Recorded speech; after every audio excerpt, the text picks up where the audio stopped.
Good afternoon. It's a great day to be a Kiwanian. Children in our community need you, and we need you. So we'll start by our defining statement. Kiwanis is a global organization of volunteers dedicated to improving the world, one child, one community at a time. I pledge allegiance to the flag of the United States of America and to the republic for which it stands, one nation, under God, indivisible, with liberty and justice for all. Clay Taylor will lead us in song today. My country, 'tis of the sweet land of liberty, of thee I sing. Land where my fathers died, land of the true rock, from every mountainside, let freedom ring. Let us pray. Father, we thank you for this food, our health, and our homes. Amen. Thank you. Would like to say we had a wonderful time last night. Thanks to Mel Broughton for hosting us at Mill Burney. And the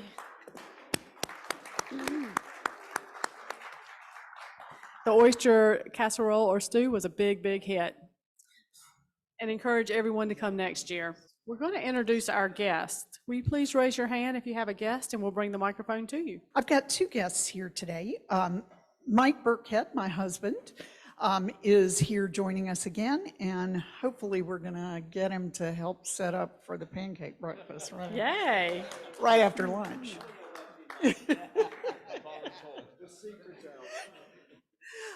And Dennis, if you wouldn't mind standing, Dennis Mayfield is here as well. He's a friend of our speaker, Bill Young. He's also a partner in CT Weekends. If you guys may not have ever shopped there, but I certainly have. Yeah, exactly. So thank you for joining us today, Dennis. Okay, Buck, will you share member welfare? And the birthdays are on the slide. Please, the birthdays will come up in a second. Membership welfare, do any of you have any announcements to make about anyone in the club that we need to be thinking about? If not, one member of the club that I want you to be thinking of is Dashel Probst. His wife is going through treatment for cancer and is having another transfusion this week. We hope you'll remember Mary in your thoughts and your prayers. That's Dashel Probst's wife. Dashel's been a member for years and years and was with Jim Long, the number 2 man in the insurance department. Anybody else has any items to come up today? If not, that is it. Okay, we'll move into announcements, and I'll close with board announcements, but any other announcements before we get started? A big thank you to Mel for last night. Rick, would you like to talk about the pancake breakfast? It's tomorrow. Anything you want to share, last words? Thank you for leading the pancake breakfast committee this year. I will say one thing that we want to thank you because you rose to the occasion. We needed more volunteers, and now Gwen just shared with me that all the volunteer slots have been filled thanks to you. If you are volunteering, please pick up one when you leave. Thank you. Please pick up a shirt, and please help with any of the setup. Tarver and Drew can let us know where we're needed. The Read and Learn program has started. If you have any questions and want to participate, there is a sign up. Please contact Clay or Bob, and we will help you get signed up. And then also Miracle League on Friday, November the 3rd or 4th, Miracle League has asked us please to help them. It is from 5:45 to 7:45. You can contact Mac Jenkins if you're interested in participating in that event. There's a bell ringing event on December the 3rd, and we will be contacting Cricket Herald to sign up for those that Saturday to ring the bell. If you would take a 2-hour shift, that would be very helpful. And we also are serving dinner at the Salvation Army on the 4th Friday night of the month. And please contact Cricket Herald if you're willing to do that. We need 2 volunteers on that Friday, so I will bring it up so she will know who that will be in each meeting until we have those 2 slots filled. And now, Sandra, would you introduce our guest today? While Sandra's coming up, the board met yesterday. We had a great meeting. We have new members, Hall Edwards, Chris Dillon, and Susanna Robinson. We're very excited to have each of those members, and we will, once they attend the orientation, we will have them come forward. Thanks, Stacy. I'm happy today to introduce Bill Young. He's the morning and noon anchor for CBS 17, where he started in April of 2019. He's a graduate of Oklahoma City University, and his career's taken him all across the country over the last 20 years in broadcast journalism. While he doesn't hold an Emmy or an Associated Press award, for Bill, the greatest awards are those bestowed on him for the work he does with charities and in the community. We like to share an interesting fact about our speakers each week, and I read this about you, Bill. You're the owner of some 200 neckties and 300 pairs of Corky socks. I'm very happy to welcome Bill Young to our club to talk to us about the challenges and successes of the local news in 2022. Bill? Yes, she is correct about the ties and the socks, because life's too short to wear dull socks. It's one way to look at it. Ladies and gentlemen, thank you so much for inviting me. Is the audio okay? We good? Okay. I can be very loud. Thank you for inviting me to be here. This was very flattering when Lee Parker first approached me and said, "Hey, I have an idea." And here we are. So it is a very interesting time to work in media of any way, shape, or form. There's so much information in the world right now, good, bad, truthful, not truthful. It becomes very difficult for any of us to differentiate what is what, who can you trust, and where you can find reliable sources. The timing was very interesting because it was just this week when we received a tremendous amount of research that has come in from the Radio Television Digital News Association. It was a consulting firm that was hired, and it was to get an idea as to the current state of local news. It is something that obviously I have cared a tremendous amount about. I've always said I wanted to do this. I never had network aspirations. I enjoy being in the community, being able to see the people for whom I'm responsible to deliver information every day. So what is good news on behalf of my industry, the overall trust in local news is still viewed as significantly higher than the trust in national news. So that bodes well. A lot of it, though, is going to be make or break. That was the way something was discussed. Again, knowledge of the community, being aware of the people you serve, being a member of the community you serve, even little things such as knowing how to pronounce the name of a given county, because we all know there's some very unusual pronunciations.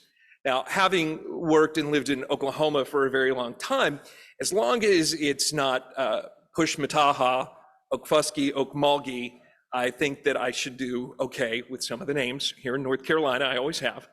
And it's even just knowing where things are located. I use two examples, being aware that, Pinehurst is located in Moore County, or the Tarborough's in Edgecombe County. It's little things like that that can really show you do care about the place where you live, as is involvement. Again, this was something that this consultant said is extremely important for people to succeed in their work.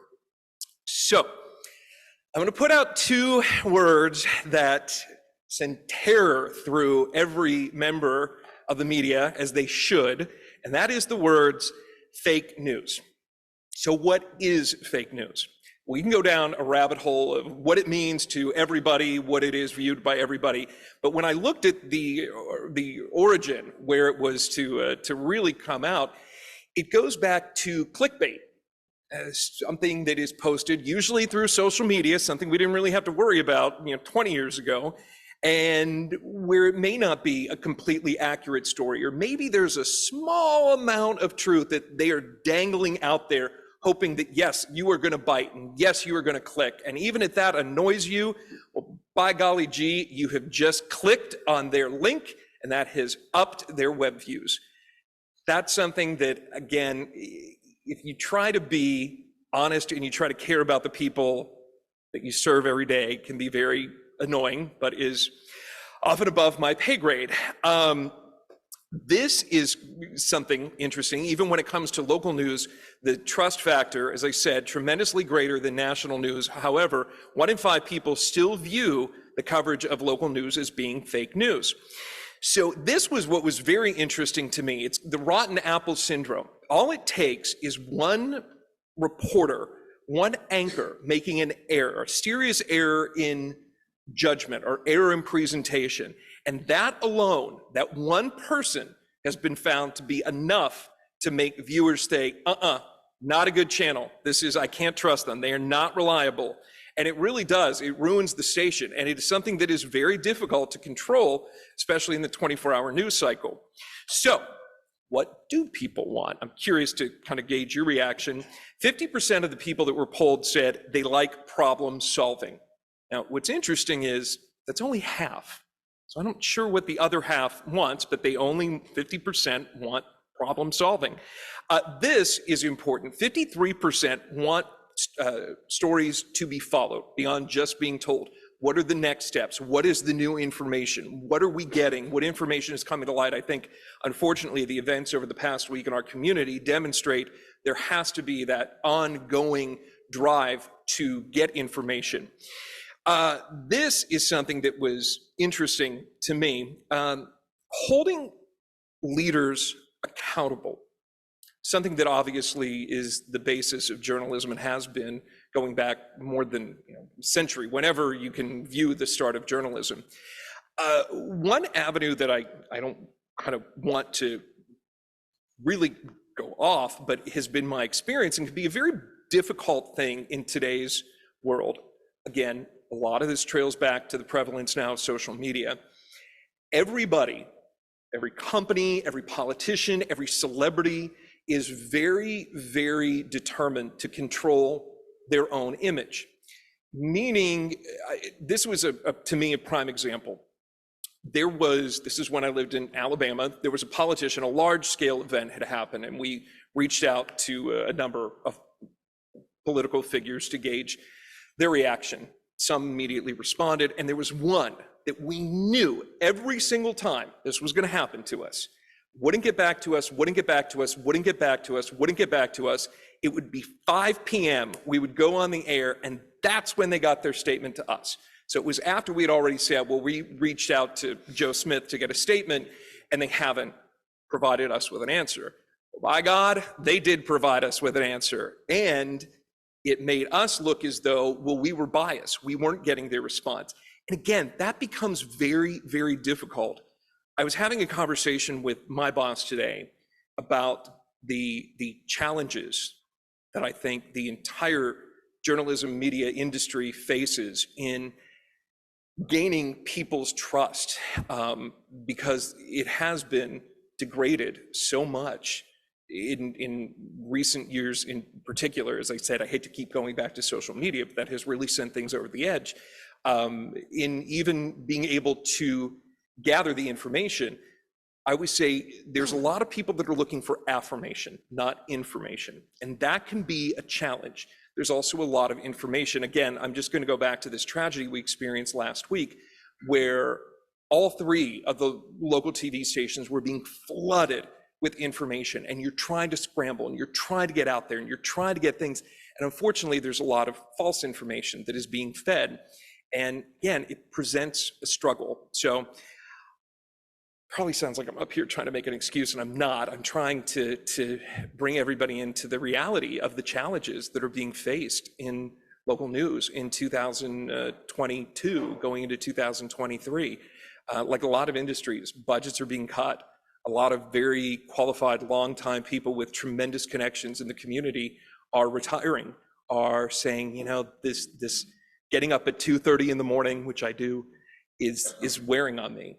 I don't really want to do this anymore. I want to use my skills somewhere else. So there are a tremendous amount of challenges, but it is, at the end of the day, something you have to have a passion about. It is something you have to care about. It is something that you have to really enjoy. As I said, being here today, you all might not believe me, this is really the highlight of my week. Getting to be here, getting to meet people, getting to see people, getting to feel like, wow, I really, I am part of the community. People care enough to ask me. And again, that's just Bill being selfish. But I think that if anybody in my industry is blessed enough to have somebody say, please come and share your thoughts and ideas and speak with us, that really is a big honor. And again, thank you very, very much for trusting me and for listening to me today. So what I wanted to do was put it out there. I try to keep track of time as to any questions, because they're inevitably, all my family asked me questions. My own mother used to ask me questions. Usually it was, why are you covering up the Young and the Restless with the weather? And I can tell you, when you have to do that,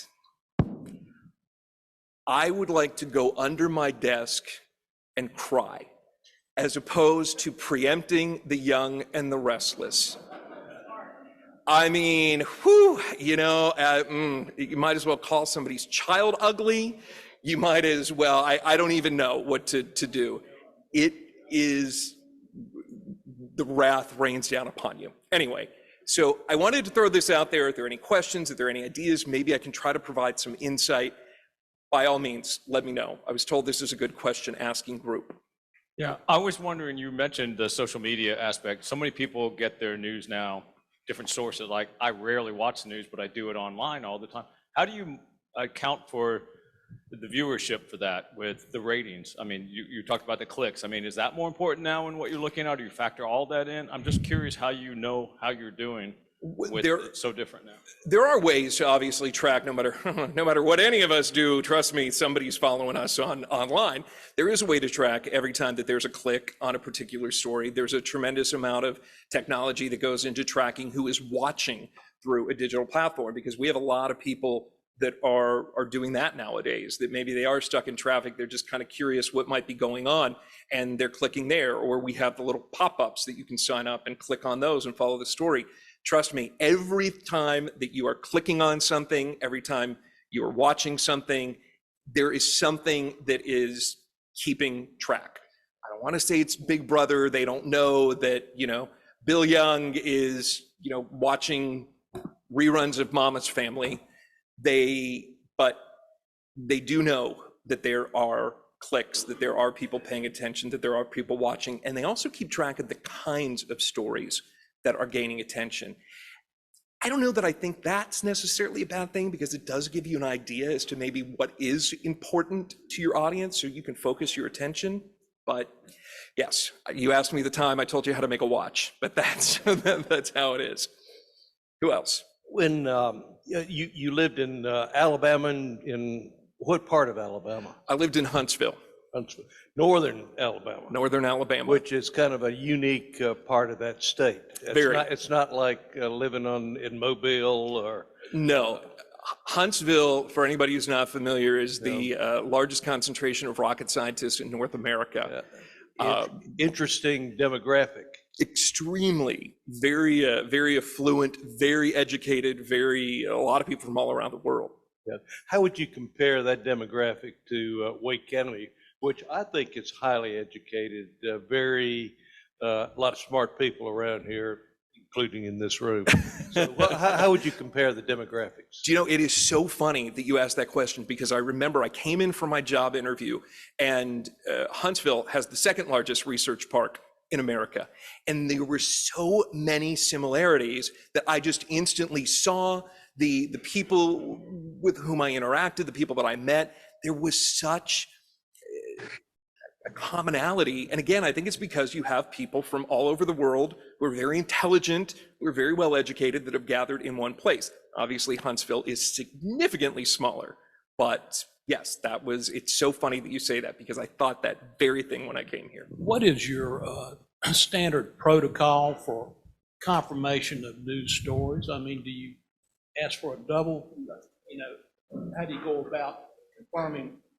Oh, you mean how do we confirm that something that they provided to us? Well, it again depends upon the individual story that we're doing. A lot of time it is, of course, following up with local officials and sources, and that can be difficult, not because they're trying to make our life difficult, but because they need to play it close to the vest. I mean, again, I hate to keep going back to the shooting, but obviously that is something that is so fresh. We are all learning, we are all experiencing, and it is maybe going and getting this, neighbor who said, yes, I saw X, Y, Z. Okay, well, wait a minute. Do they really? We need to take this to the police department and ask them. And in a lot of instances, unfortunately, it's not always verifiable. And you have to, if you think it is worth, I can tell you the amount of things that we are told daily that we don't have the ability to check is insane. We could have 500 people sitting in a room constantly checking messages coming from social media, coming in from phone calls, and the amount that you would have to go through would just be overwhelming. So it really is a lot of times having to be very discerning, having to be very careful as to which questions you even take to officials to see what they have to say. I don't know if that quite answers your question. Thank you for joining us here at the Raleigh Kiwanis Club, and thank you for the work you do. It's a serious job for all of us, keeping the community informed. Thank you. I know live TV, I know you're in radio, live radio is certainly a unique animal because it is live. Can you share with us maybe one or two examples of how sometimes things don't go right when you're on live TV? Oh, I could probably keep us here for 30 minutes doing that. I was very early in my career. I was working in Waco, Texas. I grew up in Pennsylvania in the suburbs, so I was not a country kid. And we were doing an interview, a remote interview with a young man who was involved in the Bell County Fair and Rodeo, and he has raised sheep. And he was on the screen, and we were interviewing him back and forth. And I said to him, well, I noticed that you have a muzzle on the sheep. I didn't think that sheep were aggressive animals. And he said, well, sir, they're not the brightest animals, and if you don't muzzle them, they'll eat their own feces.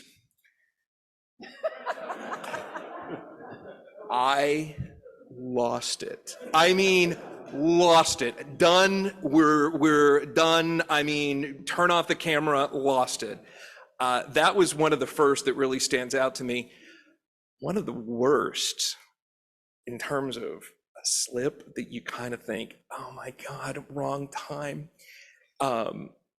There had been a case of a bus driver abusing a child. The child wasn't getting off the bus fast enough, yanked him by the arm, and blah, blah, blah. And in the process of reading this very serious story, instead of calling him a bus driver, I called him a butt driver.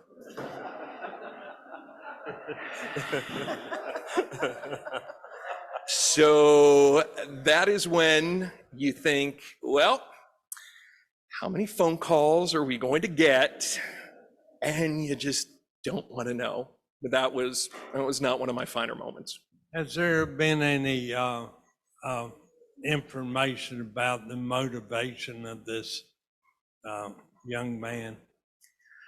We are hearing things that are off the record, and I'm not going to go into those, but it seems to have originated with family problems. And I mean, beyond there, we've all heard stories, unfortunately, of young people. And I hate to say this, when we first heard about this, my initial inclination was I thought, this is a young person.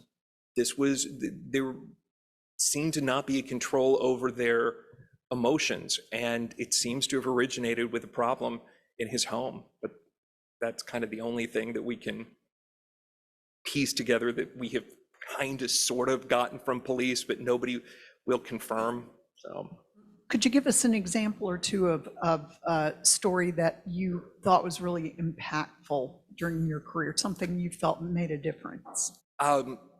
There's one story. It was very early on in my career, and it started out as something kind of silly, and it ended up exposing a major waste of taxpayer money. And it was back in 2005 or 2006. And it was one of the first times that there was ever talk about banning plastic shopping bags because of, whatever for the environment. And I went to the city dump just to do a story about, okay, is this really a problem? Do we really need to ban plastic shopping bags? And the guy who oversaw I don't know what the right word is, all the trash facilities for McLennan County said, oh, it's a huge problem. And it costs taxpayers hundreds of thousands of dollars a year. Come and let me show you. And the problem was, when people are throwing just, hey, I just came home from Harris Teeter, let me just ball this up, let me throw it in there. When it was getting to the landfill, the wind was blowing and it was carrying it all over. Well, because of certain standards, you can't have plastic bags in trees. So people had to go and retrieve them. They had even had to pay for these enormous, the only way I can describe them is if you can imagine a 2-story hockey goal. And they would have to move them depending upon which way the wind direction was going to go so that they would catch these bags and hopefully keep them from getting tied up in the trees and then having to pay somebody to have to go up and retrieve them. So in doing this kind of silly story, I ended up finding out that, just balling up a plastic bag and throwing it in was costing $300,000 a year in taxpayer money. And they said it would even be amazing if you take, like my grandma used to always have the bag of trash bags, you get the big one and you put all the little ones in there, that would even make a difference. So that was something I didn't really expect, but lo and behold. So don't throw away your trash bags. Somebody who was a speaker before mentioned the difference between cable news and broadcast news. Can you talk about that for us? Because I had never thought of it. Oh, good Lord. Yes, I can. Yes, I can. A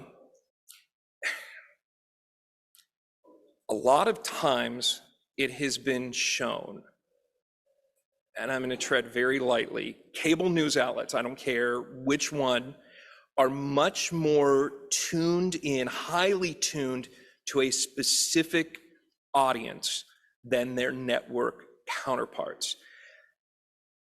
The networks tend to be a little more broad-based. That's not to say that obviously there's not going to be some bias or perceived bias or whatever thrown in, but it has been shown that cable news, because they also, if you think about this, cable news was really the advent of, let's bring in a speaker and let's get their opinion. And I'm going to have Joe Smith come up there and he is going to talk about why Toyotas are the best cars on the road.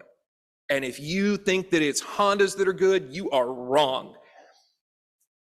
At some point, it began to change from somebody coming on and being a guest speaker to people viewing perhaps that guest speaker as a reporter or as a journalist. And that's where I think things started to bend a little bit. I hate to say it, but a lot of it has to do, I think, again, I'm not a network person. I've never wanted to be, still don't want to be, although I'd like the paycheck. There probably are more people that have a bias and more influence at the network level than what we have. I can swear on every Bible that is in this church, I have never once sat in a meeting around a table with local managers and local reporters and said, we have to go after this person because of their political affiliation. I promise you. Usually the budgets in local news are so stretched, we're having to worry about, do we have enough toilet paper in the bathroom? There's not going to be, I promise you, I have never experienced that in nearly 20 years. I don't know if that answered your question. Well, it does, but I guess what I'm really interested in is which channels are broadcast news versus cable news? And how do you tell the difference? How do you know you're watching a more balanced? I think that on every single network, there is going to be a plain simple newscast that is going to bring you plain, simple news of the day. If you watch more of, let's say, I mean, just picking off the top of my head, David Muir, that's typically going to be more news of the day, rapid fire. They'll send, we had all the network correspondents come to Raleigh. Maybe they're out at the fire in California. That again has been my experience, but it does become difficult, especially, you know, when you start bringing in outside news programs. I mean, if you look back at the days of, you know, Edward R. Murrow, and there weren't news programs. There was the news. There wasn't, let's bring in Billy Joe Bob and get his opinion. There wasn't this person's political analyst coming in. And it has made it more difficult to determine. I wish I could give you a very simple, cut and dry answer. The one I'm questioning is News Nation. Does anybody know that one? My husband's watching it all the time, and I'm like, I don't know. Okay, well, it's very funny that you say News Nation. One, my parent company owns that, so thank you to your husband. No, what is very funny, and they have added some people, some former network correspondents that I think have muddied the waters a little bit, but it was very, very funny because a study that was done of journalistic outlets, radio, television, print, the one that was found, there were two that were found to be the most centrist, was News Nation, and I swear to God, I'm not saying that because my paycheck, USA Today. They were found to be the least bias in their reporting of information. And if you kind of think about it, it's not an exciting paper to read, but it's just there. Okay, that is very helpful. My husband will be so happy. But again, doubting him. But again, it is tricky because there are people that are now on there that you're like, oh man, they're just going to be giving their opinion, and that is going to happen. I know this is a very fine line, but when you cover events like happened here in there, I mean, how much coverage leads to copycat type things happening in other areas? Because we give so much attention to it in there, it becomes to certain people who have problems, it motivates them to become one of those people that can get attention worldwide. And that's a very good question, and that's something that is true that we've seen every time there's been one of these, you know, mass tragedies, is how much you give. What I've noticed a lot of news outlets have started to do is no longer say the name of the person, no longer say Joe Smith carried out this crime, to try to take away that celebrity aspect of it. That's one step, but again, it becomes very, very difficult to know, okay, when is too much? And that's a decision that I think every news organization, that every news manager has to make. I mean, I wish I could say, again, there was some definitive line, but it's very tough to determine. It's very tough. Sure. It's more of a comment, but I personally don't watch the news for the truth. I feel like I can determine what the truth is. Mhm. I follow the news for information, and I don't like seeing people's opinions. Mhm. So do you find yourself not having individuals come on with their opinion? You tend to stay away from that and just stick to information. At our station, and I can't speak to our competitors, although they're two amazing TV stations beyond CBS 17 in this market. They're just excellent at what they do. You don't necessarily bring on an expert. What I have found when we talk to experts the most tend to be sometime medically related. Those tend to be the people that we go to the most. We did just do a story following the shooting about any signs, psychological signs that there could be, you know, a problem in a child, because we heard from the parents who said, I had no clue this was going on. assume they're telling the truth on that one. Who knows? But that's where, as a station, CBS 17 tries to limit this is our expert.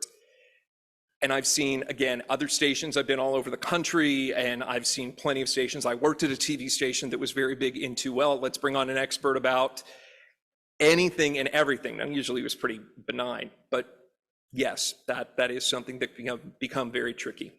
So out of all of the socks that you have, can you describe one of your favorite ones? Well, I can. I have ones that a friend had printed. You can now have a face printed on anything. I'm sure you all know this. And had faces of my dog printed on my socks.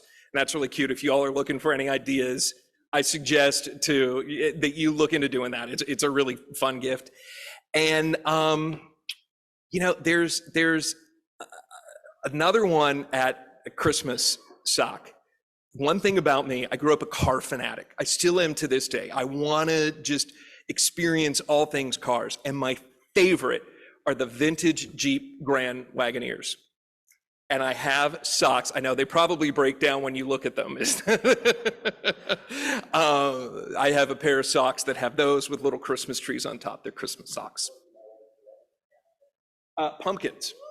Pumpkins, yes. I figured, fall time, there we go. Well, thank you. The tie was a gift from a very good friend, and I typically wouldn't wear something this bold on the air, but yes, it was.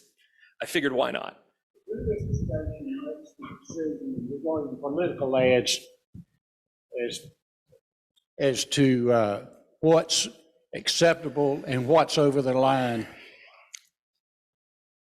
That's an excellent question, and I got to be honest, I don't know the answer as to who says this is too far, and it is ugly. It is ugly. I sit there and I listen to these commercials during our breaks, and they pay my salary, and I sit there and think, oh my God, these people are just mean.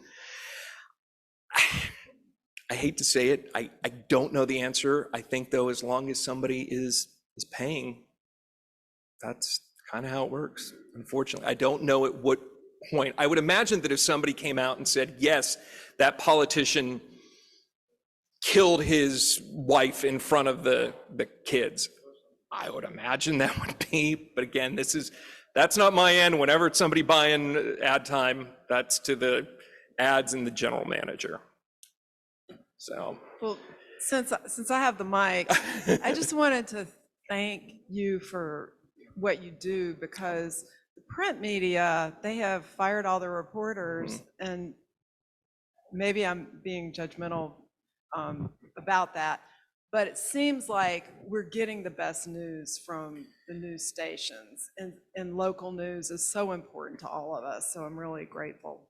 Well, that's very flattering. I wish I could take more credit. I just get to be the one on the front end that tries to share it and tries to hopefully create some kind of bond with our viewers so that they know, look, I'm not trying to push an agenda. I personally don't have one. I have a rule that I think a good journalist should have, and it's to always ask a question. And if somebody comes up and they're saying something about, I don't know, a blue sweater, not to pick on you, but I like you. No, about, okay, tell me about it. I don't have a vested interest. I don't dress you. Okay, tell me why you think that. If you wearing a striped sweater, okay, great. Tell me why you wore a striped sweater. I really personally, like, again, I can't say this across the board, I'm more interested in hearing why somebody has the belief they do, why somebody thinks the way they do, and to me, there's no right or wrong answer as long as somebody's willing to share it. That's just sharing their personal view. I know I've eaten up tons of time. I've eaten up way too much. Anything else before I depart? Again, thank you all so much. You've been wonderful. You've been kind. You've been insightful. And get up every morning at 4:30. and you can start to watch and know that I have been up for 2 hours and I am heavily caffeinated at that point, heavily caffeinated. And during the commercials, we just kind of close our eyes. Oh, few quick things, because these are my career day questions. We have to buy our own clothes. We have to put on our own makeup. We have to buy our own makeup. We have to do our own hair. Trying to think if there are any other basics, but all the kids always want to know those questions. So now you do. Now you know the answer. Well, the older that I get, the more that I find, whenever God wants me to. Sometimes it's 3 PM and I wake up and think, oh my God, where am I? Am I late for work? Other times I am up until 10 and cursing myself because I will be getting up in just a few hours. So it's in God's hands.